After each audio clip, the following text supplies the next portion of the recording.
Hello viewers, अस्सलाम वालेकुम। Lecture number 9 में आपको खुशामदीद कहता हूँ।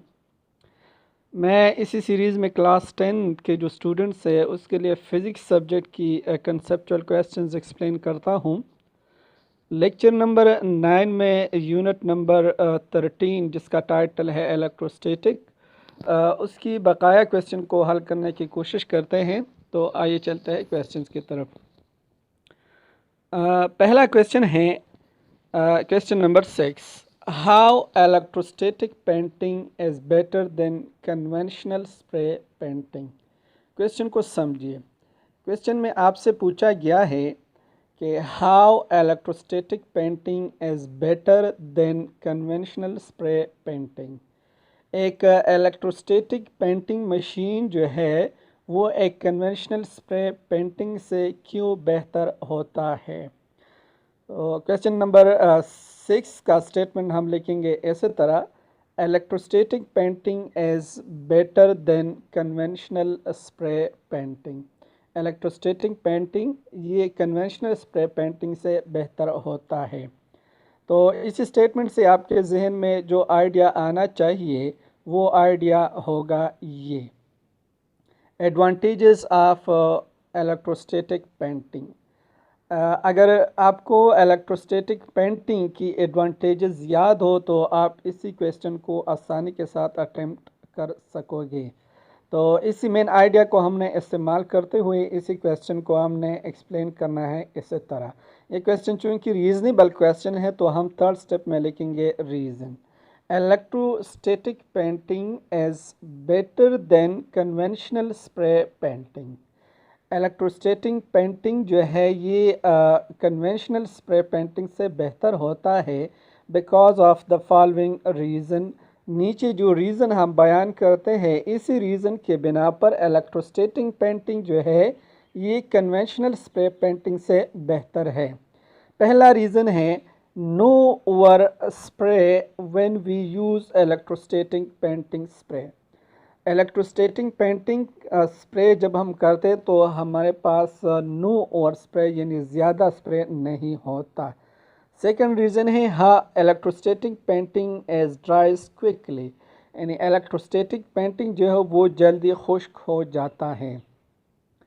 थर्ड स्टेप है it works through electrostatic painting जो स्प्रे है वो इलेक्ट्रोस्टैटिक के उसूल प्रिंसिपल्स के बिना पर काम करता है।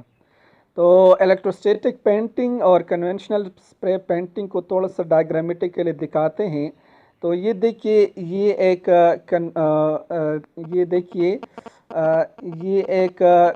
इलेक्ट्रोस्टैटिक पेंटिंग स्प्रे है, स्प्रे मशीन है, और ये कन्वेंशनल स्प्रे पेंटिंग मशीन है। ये एक इलेक्ट्रोस्टैटिक पेंटिंग गन है जिसका मॉडल है OTS 8000 auto electrostatic spray gun, और ये एक कन्वेंशनल स्प्रे पेंटिंग मशीन है जिसके ज़रिए हम जो है कलर्ड यानी स्प्रे करते हैं। तो ये इलेक्ट्रोस्टैटिक पेंटिंग स्प्रे जो है ये कन्वेंशनल स्प्रे पेंटिंग से बेहतर है। हमने 3 रीज़न इसके लिए बयान किए। नेक्स्ट क्वेश्चन की तरफ बढ़ते हैं जो कि है क्वेश्चन नंबर 7। कहते हैं why are lightning rods normally at higher elevation than the building they protect. Question को समझिए। क्वेश्चन में आपसे पूछा गया है कि why are lightning rods normally at higher elevation than the building they protect. एक लाइटनिंग रॉड्स जिस बिल्डिंग के ऊपर हम लगाते हैं ताकि इस बिल्डिंग की प्रोटेक्ट किया जा सके वो इस बिल्डिंग से हायर एलिवेशन यानी ज़्यादा बुलंदी पर क्यों होता है। क्वेश्चन नंबर 7 का स्टेटमेंट हम लिखते हैं इसी तरह, lightning rods are normally at higher elevation than the building they protect. Lightning rod जिसको हम उर्दू में बर्क़ रूबा कहते हैं वो जिस बिल्डिंग को प्रोटेक्ट करता है उससे बुलंदी पर होता है। एलिवेशन का मतलब है बुलंदी। तो इसी स्टेटमेंट से आपके जहन में जो आइडिया आना चाहिए वो आइडिया होगा ये, lightning is due to huge amount of charge formation. जो लाइटनिंग होती है आसमान में जो चमक होती है, गरज होती है, वो huge amount of charge formation, बहुत ज़्यादा जो है चार्ज फॉर्मेशन होती है, जिसकी वजह से आसमान पर जो है गरज चमक होती है। तो इसी मेन आइडिया को इस्तेमाल करते हुए हमने इसी क्वेश्चन को एक्सप्लेन करना है। इसी तरह ये क्वेश्चन भी रीजनेबल क्वेश्चन है, तो हम थर्ड स्टेप में लिखेंगे reason. Lightning rods are normally at higher elevation than the building they protect. जो लाइटनिंग रॉड्स है वो हायर एलिवेशन यानी ज़्यादा बुलंदी पर होती है उस बिल्डिंग को जिसके ऊपर ये लगाते हैं, ताकि इस बिल्डिंग को लाइटनिंग से प्रोटेक्ट किया जा सके। Because it is designed to protect the building from strike of lightning। जो लाइटनिंग रॉड से यानी बर्क़ रूबा जो है, इसको हम इसलिए लगाते हैं किसी बिल्डिंग के ऊपर ताकि इस बिल्डिंग को स्ट्राइक ऑफ लाइटनिंग यानी गरज चमक से इसको बचाया जा सके। When lightning strikes, the charge will be passed to earth through the lightning rods। जब लाइटनिंग होती है तो वो लाइटनिंग के दौरान हम कहते हैं कि जो लाइटनिंग है वो चार्ज फॉर्मेशन की वजह से होती है। जब वो लाइटनिंग इसी लाइटनिंग रॉड्स को यानी बर्क़ रूबा को स्ट्राइक करते हैं तो जो चार्ज होती है वो ज़मीन पर जो है ज़मीन को पास होते हैं यानी ज़मीन तक चले जाते हैं and keeping the building safe, जिसकी वजह से जो बिल्डिंग है वो सेफ रहता है। This will happen only when the lightning rod is keeped higher than the building. और ये चार्ज जो लाइटनिंग की वजह से होती है जो ज़मीन तक पहुंचती है वो तब वाक़ होगा जब हम लाइटनिंग रॉड को जो बिल्डिंग है उसकी से थोड़े से बुलंदी पर लगाएं। तो इसी को भी थोड़ा सा डायग्रामेटिकली दिखाते हैं। ये देखिए, ये एक बिल्डिंग है और ये एक लाइटनिंग रॉड है जिसको हम बर्क़ रूबा कहते हैं, और ये लाइटनिंग है।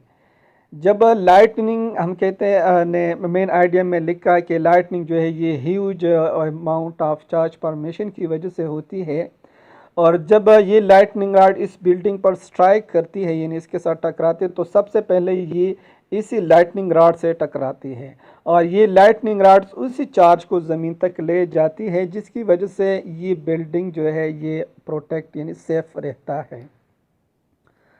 नेक्स्ट क्वेश्चन की तरफ बढ़ते हैं जो कि है क्वेश्चन नंबर 8।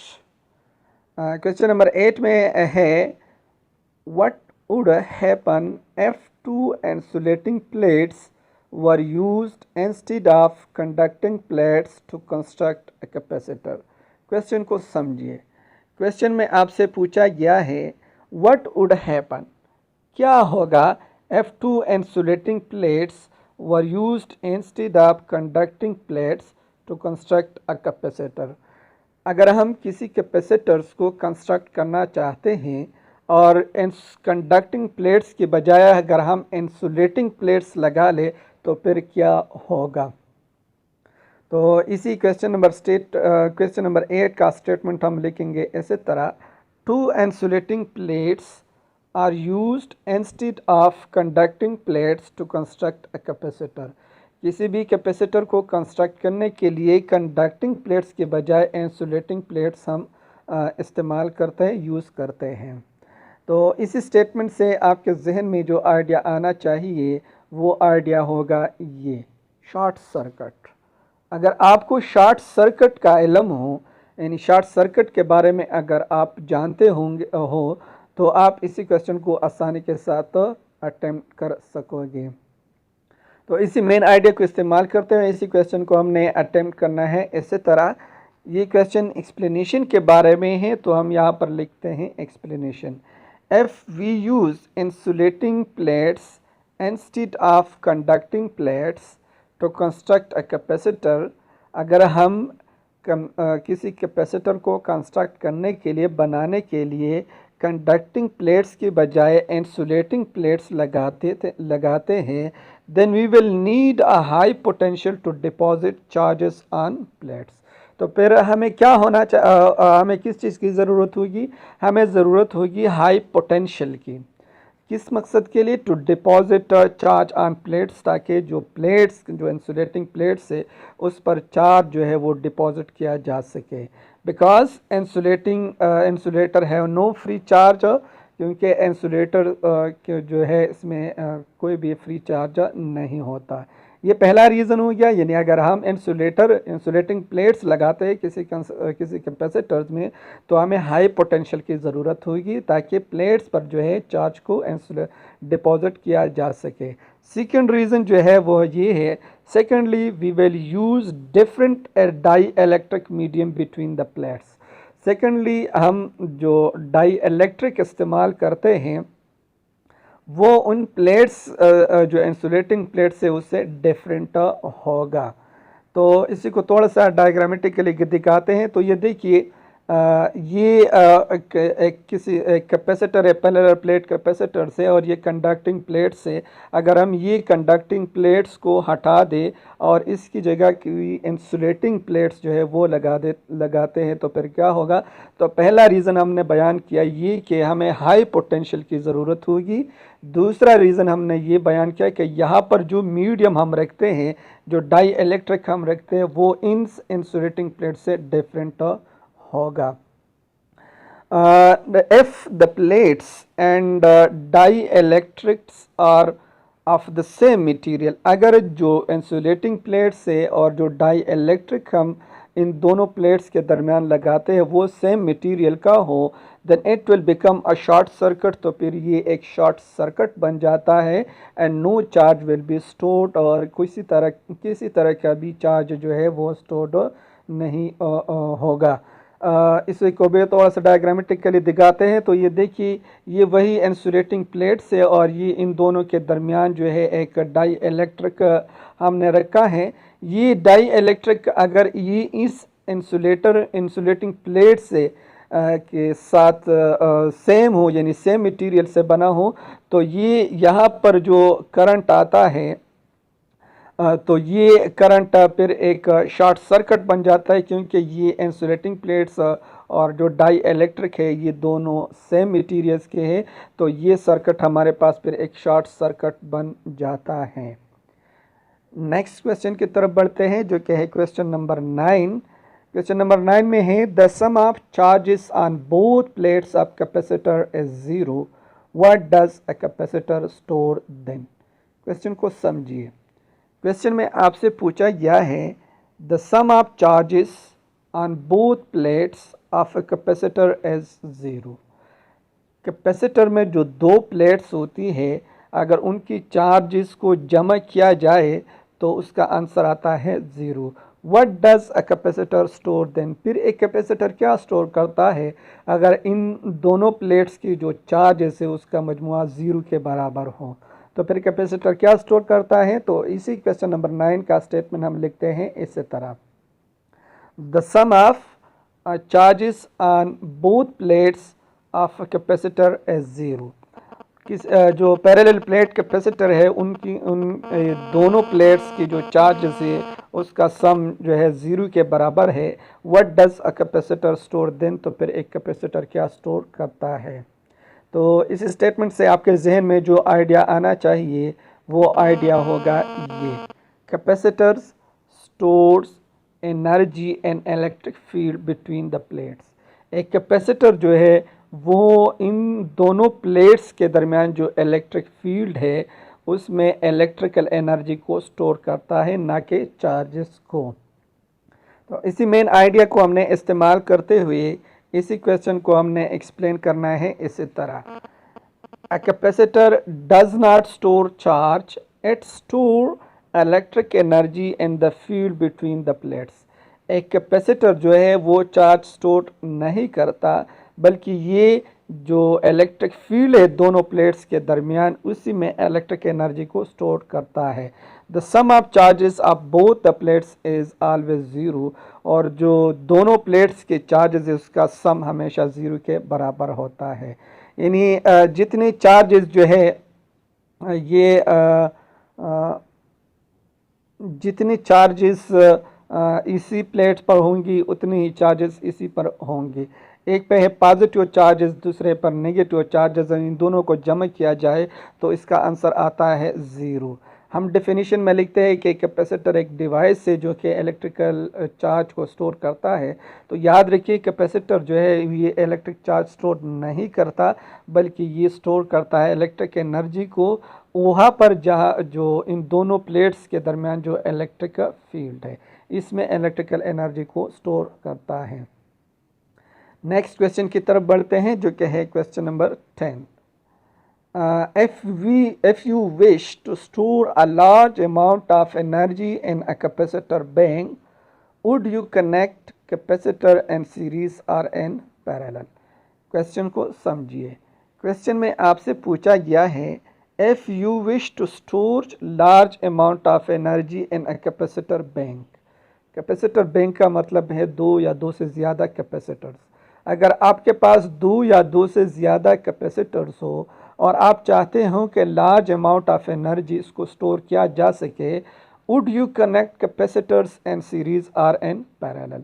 तो फिर आप कैपेसिटर्स को सीरीज में कनेक्ट करोगे या पैरेलल कनेक्ट करोगे, तो दोनों सूरतों में आपने एक्सप्लेन करना है। तो क्वेश्चन नंबर 10 का जो स्टेटमेंट है वो हम लिखते हैं इसी तरह, series or parallel combination of capacitor to store large amount of energy. हम या सीरीज में कनेक्ट करते हैं या पैरेलल में कनेक्ट करते हैं ताकि लार्ज अमाउंट ऑफ एनर्जी जो है इसको स्टोर किया जा सके। तो इस स्टेटमेंट से हम आपके जहन में जो आइडिया आना चाहिए वो होगा ये, parallel combination of capacitor store large amount of energy. Parallel combination of capacitor जो है इसमें ज़्यादा जो एनर्जी है वो स्टोर्ड होता है। तो इसी मेन आइडिया को हमने इस्तेमाल करते हुए इसी क्वेश्चन को एक्सप्लेन करना है इसी तरह, if we wish to store a large amount of energy in a capacitor bank, अगर कैपेसिटर बैंक्स यानी दो या दो से ज़्यादा कैपेसिटर्स हो और वहाँ पर हमने ज़्यादा अमाउंट ऑफ एनर्जी जो है इसको स्टोर करना है, then we will use parallel combination. तो फिर हम पैरेलल कम्बिनेशन को इस्तेमाल करेंगे, यानी इन कैपेसिटर्स को हमने पैरेलली कंबाइन करना है। Because in parallel combination voltage is same, parallel combination में जो है वोल्टेज ये सेम होता है across each capacitor and different amount of charges is supplied to each capacitor, और हर कैपेसिटर पर जो है उस पर डिफरेंट चार्ज जो है ये स्टोर होता है। तो इसको भी थोड़ा सा डायग्रामेटिकली दिखाते हैं। तो ये देखिए, ये एक कैपेसिटर है जिसका कैपेसिटर है C1, ये दूसरा कैपेसिटर है C2 और ये तीसरा कैपेसिटर है C3। और यहाँ पर हमने वोल्टेज जो है वो लगाया है, तो हर कैपेसिटर के अक्रॉस जो वोल्टेज है वो सेम होगा, जबकि जो चार्जेस है वो हर कैपेसिटर पर जो चार्ज है वो डिफरेंट होता है। तो अगर हम जो कैपेसिटर्स है दो या दो से ज़्यादा कैपेसिटर्स है, अगर हम उसको पैरेलली कंबाइन करते हैं तो जो टोटल एनर्जी है वो उसकी अमाउंट ज़्यादा होगी। तो स्टूडेंट, ये था हमारा आज का लेक्चर। उम्मीद है आपको मेरे लेक्चर्स की समझ आए होंगी। तो आपसे मेरा यही गुजारिश है कि आप मेरे यूट्यूब चैनल को सब्सक्राइब करें, वीडियो पसंद आए हो तो लाइक करें। तब तक के लिए अल्लाह।